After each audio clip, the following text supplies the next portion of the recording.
Loko mu swi twisa kutani maxaka ya mina hi la ku vuyela wena nyanzi wena miri ku byela swa ku hi la ku vuyita ku jejengura hi matinyo u sala ungwana hansi hikuva u tlhotlheka ka u nga tlhotlheki mzala vona la mi xitsongo xa kahlalukwana mi khomeli nyana n'wino mi xitsongo xa kahlalukwana mi khomeli nyana n'wino a yi nga lavi ku duma leswo biha mara swo boha se hi duma ina hi nga lavi ku duma swo biha mara swo boha se hi duma ina hi nga lavi ku vulavula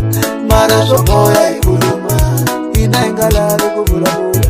mara swo boha hi khuluma wa hi tolovela tolovela wa hi tolovela wa hi tolovela yena wa hi tolovela jala n'wina ya hi tolovela wa hi tolovela hi tolovela wa hi tolovela yena wa hi tolovela aye wa hi tolovela mira Noriki News, son of that. Loko swi twisa kutani mzaya a xingove xi tibe micovelo voko hi vuyela wena nyanzi wena wa xisuti xa nhwala wa minenga swimusani hi wele vuyelaku namuntlha mzaya hi khale ni ku byela ni ka wena laha u nga tswanya ku phasa ni mutswanyi u ya tswanya tekla vermele u ta famba vokola nyela jona u vuya u ku u ti ta vonana na mamani ni ka wena mamani wa wena ni michavi kusuhi nyamuntlha hi loyi la ku yimbelelaku na yena la ku mi nyika yimbelela mamani wa wena ku fanisa ku jikela ku komba swa ku wena a nga ku rhandzi hi ku wo mixavisi wena va kolwile vafana va la ka hlalukwana hi wena hi ku pimelela hansi ka wena boss u ganyini prem load John la ku nyika mmono wa ku nghena vathathu ya n'wanange mi mamani wa wena va nga nyiketa a xa ku sungula ndzi sungula ku ku pfuxela swa ku yini n'wananga miri a na swo tala no la u byela sweswo n'wananga swa ku la ku dlaya mimbangu hi ka ni pfuna ku laya ka u yingisiwe n'wananga u teka mzimbolo u xavisa ka vafana mulayi ba yo khani mambo mamana swo a teka mini ku gwelile swona a vuya ku mamani swi ku yini se lwe mamani wa se njhana mayi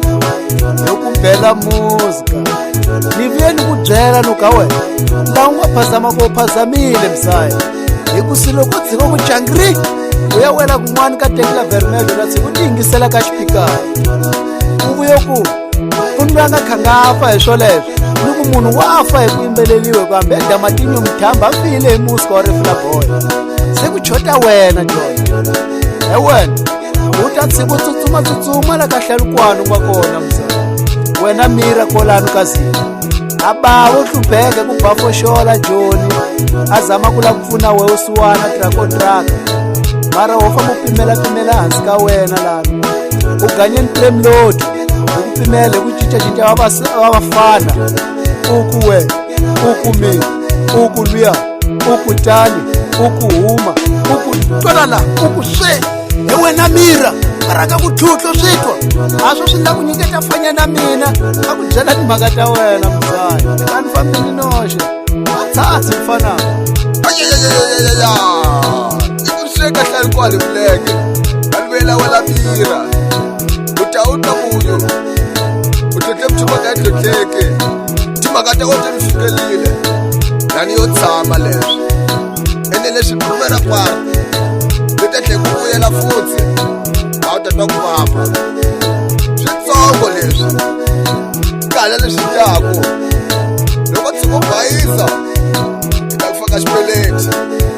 a wu kote yimela a yimanyima leyi u nga fambi u lavetela hi loko u nga yingisi tingu yingisa wena a loko hi ku byela hi ku ta titwela lowu ndzilo lowu u timeli hayi we kombala ni ku mkantla miri hi mavoko mambirhi se ni la wu vulavula u n'wa zitha swona so ukhuluma timhaka ta wehe bandleni basa. Ina baba na swita hinkwaswo n'wana byelelela phela mali swi tisa ka nendliwe yini kumbe no kahlwa ndumbele swipoka ni switivi kwala ka hlalukwana Mashako hi mina Mira wa ka Zitha kumbe no ngheniwa swipoka ni switivi mina ni kombela ku bava loyi a ni rivalelanga ni beri ngoma yin'wana hi ku se ni endla hlekisa tikweni so hi yola ni swi tisa ki ta gama kwini mina papa no kombela rivalela ni ephindi ni rivalele Bombo News.